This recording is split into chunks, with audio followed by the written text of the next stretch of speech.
click to join that, and it will give you the day after, it will pop up a little reminder saying, "Oh, how are you feeling? I hope you're doing okay.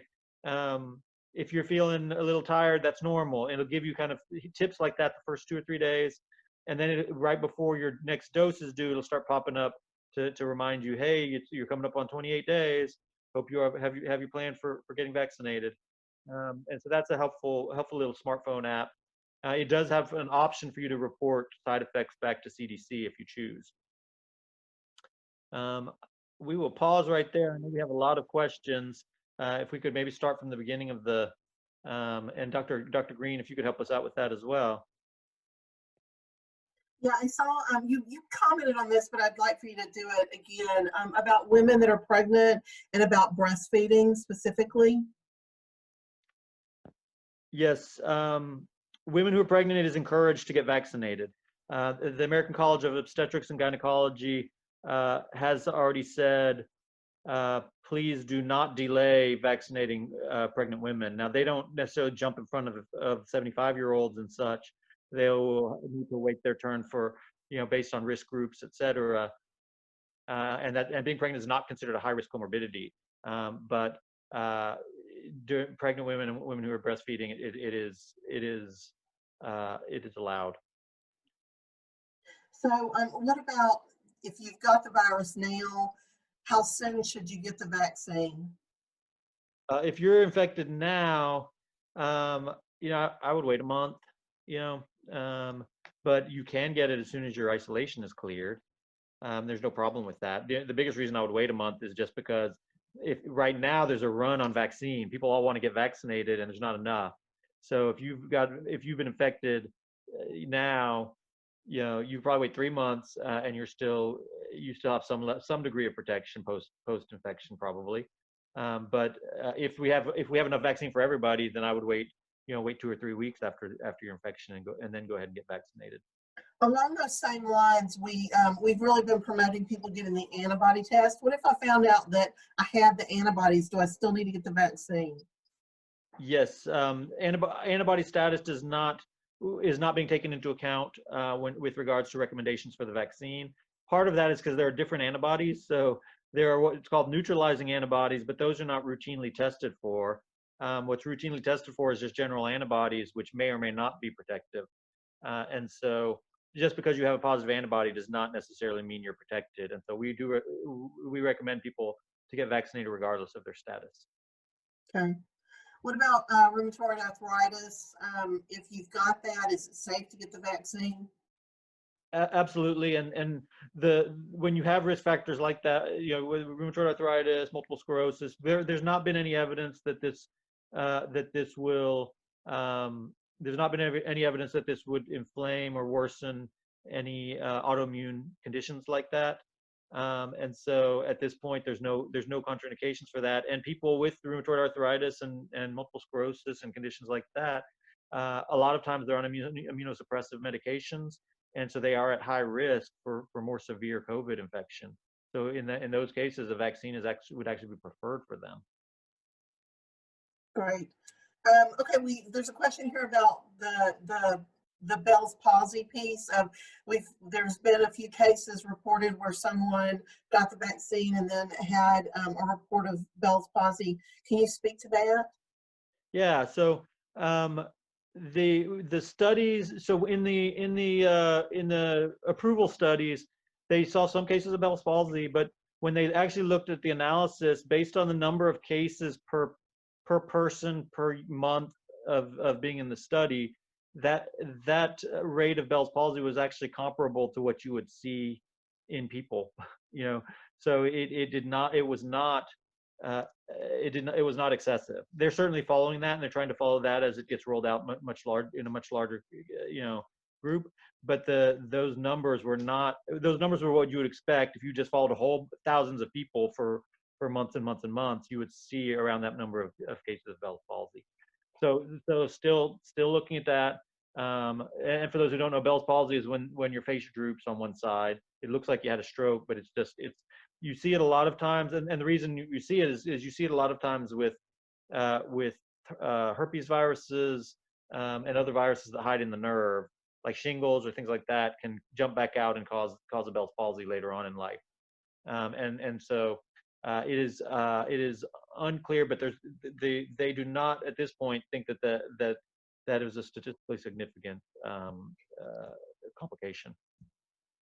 Great, thank you. So there's a question here about seasonal allergies. I don't know anybody who lives in Memphis that doesn't have seasonal allergies. Can we speak to that piece and about the vaccine? Dr. Green, do you want to take a couple of these? Yes, that's very simple. It has no effect on your allergies whatsoever. It would make them get worse or change them in any type of way.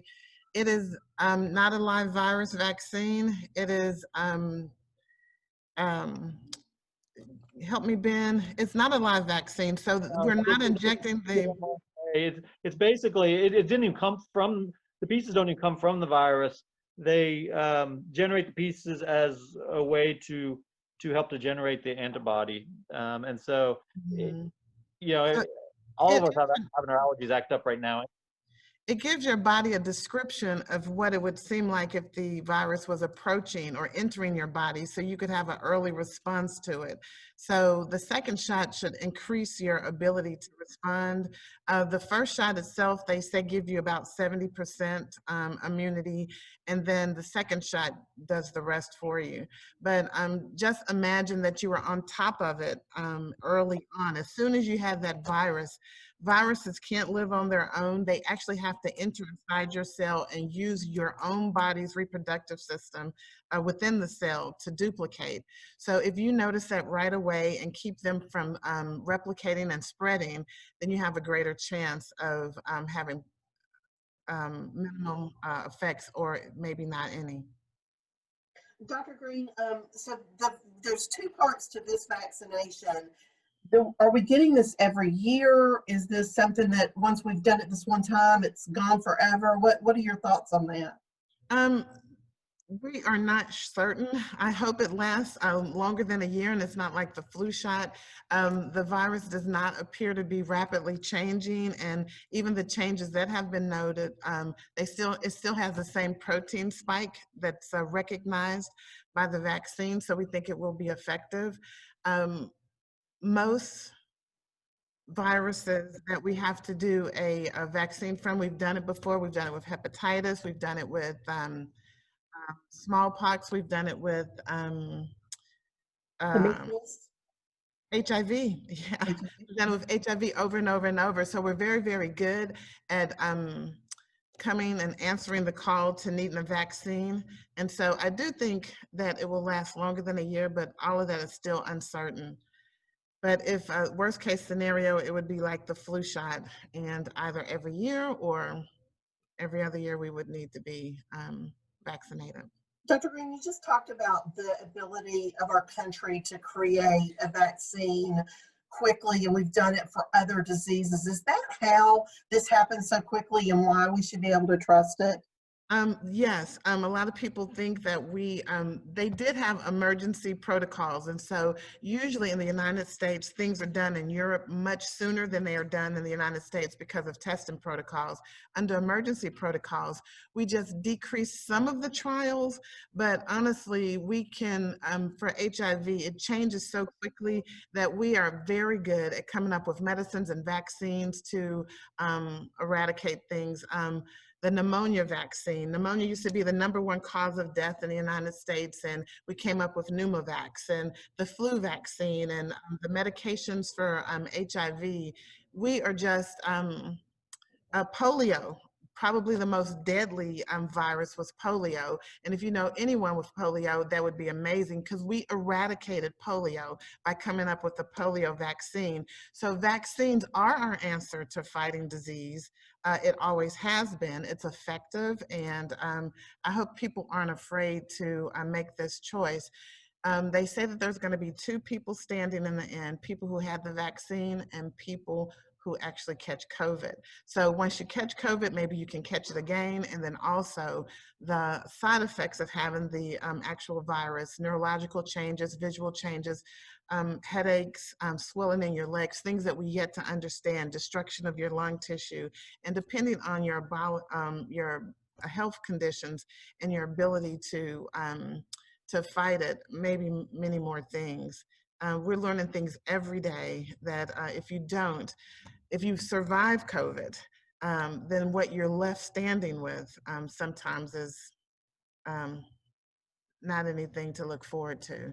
Right. So I would much rather have the vaccine. I'm getting it myself, and I'm actively looking for an opportunity for my 85-year-old parents to have it.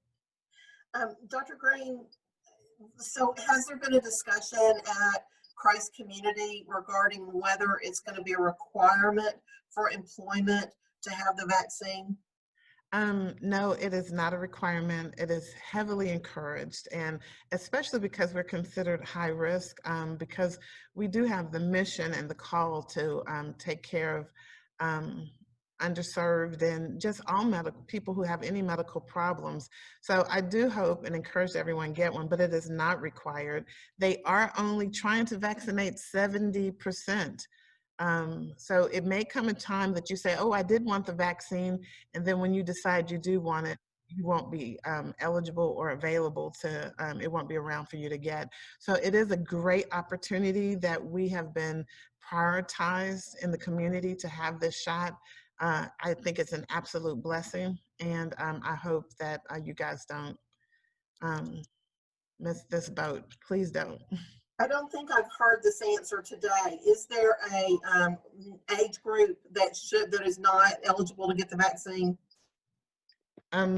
16 and up is what's been approved at this time, but I think they're doing studies to be able to lower the age group that are eligible for the vaccine. Great. I open it up. Any other questions?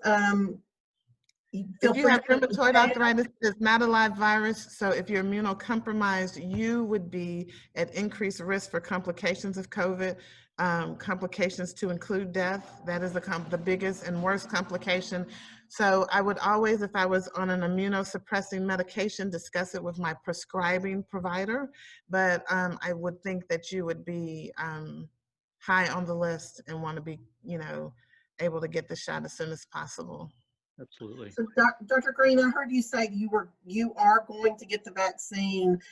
Dr. Andrews, are you going to get the vaccine? And absolutely want to get the vaccine. As I mentioned, I want to do everything I can to protect my family and protect my patients. And one of the things I did want to comment on is sort of disparities in healthcare, because we see disparities all the time, right? If you compare Orange Mound and Fraser versus East Memphis and Germantown, Orange Mound and Fraser usually get the short end of the stick, right? Usually more cancer, more heart disease, more kidney disease, more COVID problems in our, on this side of town, and my concern is always that that our patients in our communities decline to get flu shots at a higher rate than in other parts of town, and that puts them at increased risk for getting worse flu and more frequent flu.